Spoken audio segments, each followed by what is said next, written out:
Should I build a new home or buy an existing one? This decision can impact your timeline, your budget, and even your stress level more than almost anything else in the process. Because depending on your situation, building could be the best decision that you make, or buying an existing home might save you time, money, and headaches. So, in this video, I'm going to break down the real pros and cons, timelines of building versus buying in the hill country, so you can figure out which one actually makes more sense for you. Hey, I'm Ryan Parker. I'm a Texas real estate broker with Collaborative Realty, and I also run Parker Design and Consulting, where we help people design and build smarter homes here in the Texas Hill Country. So I don't just help you buy homes, I also work with people through the building process. And because of that, I get to see both sides of this decision every single day: what works, what doesn't, and where people tend to get surprised. So today, I want to walk you through when building makes sense and when buying makes more sense. Let's start with buying an existing home. For many buyers, buying an existing home is actually the smarter and easier path, especially depending on your timeline and priorities. Advantage one: faster move in. This is probably the biggest difference. With an existing home, you can usually move in within 30 to 45 days, sometimes even faster. But when you're building, you're typically looking at 8 to 14 months, and sometimes longer, depending on the builder's schedules, weather, site conditions, material delays. So if you're relocating, starting a job soon, or just don't want to wait, buying an existing home usually makes more sense. Advantage number two: more predictable costs. When you buy an existing home, you know the price up front. You can see the condition, the landscaping, driveway, finished product. With building, the final number can shift depending on site conditions, design changes, material costs, unexpected work, and that uncertainty isn't for everyone. Advantage number three: established areas. Existing homes often come with things people forget to account for when building. Things like mature landscaping, completed driveways, fencing, drainage solutions, trees, and shade. Those things take time and money to create from scratch. The downside: hidden maintenance risks. Now, this is where experience matters. Existing homes can have aging roofs, older HVAC systems, plumbing wear, foundation movement, electrical updates needed, especially in certain soil conditions around the hill country. That doesn't mean existing homes are bad. It just means inspections and knowing what to look for are extremely important. Now, let's talk about building, because for some buyers, building is absolutely the right move, but it comes with its own trade offs. So, when does building a new home make more sense? There are situations where building gives you advantage that buying simply can't.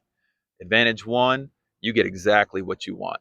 This is the biggest reason people build. You can control the layout, room sizes, finishes, orientation on the lot, storage spaces, energy efficiency, instead of settling for something close. You create something that fits your lifestyle. That's especially valuable if you're looking at multiple houses and you can't find what you want. Advantage number two: everything starts new. When you build, everything's brand new: roof, HVAC, plumbing, electrical appliances. That usually means fewer maintenance surprises early on. And for many buyers, that peace of mind is worth a lot. Advantage three: long term efficiency. New homes today are typically built with better insulation, improved window systems, modern construction methods, which can lead to lower energy usage, better comfort, more consistent temperatures. That's something many buyers don't fully appreciate until they move in. The downside is time. This is the biggest challenge when building. It takes patience. Even under ideal conditions, most builds take 8 to 14 months, and depending on the complexity, sometimes longer. So if your timeline is tight, building can be stressful. Another downside is unexpected costs. This is where hill country construction gets very unique. Things like rock excavation, site prep, utility runs, driveway construction, septic installations. Those costs don't always show up until work begins, and they can vary widely depending on the land. The real cost comparisons: this is where most people get it wrong.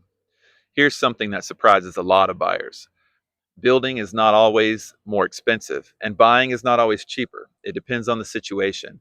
Things that affect total cost include land price, site prep, home size, builder selections, design complexity, location.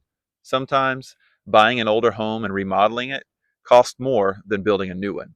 And other times, building ends up costing significantly more because of site challenges. This is why understanding the full picture matters, not just the home price. So, who should seriously consider building?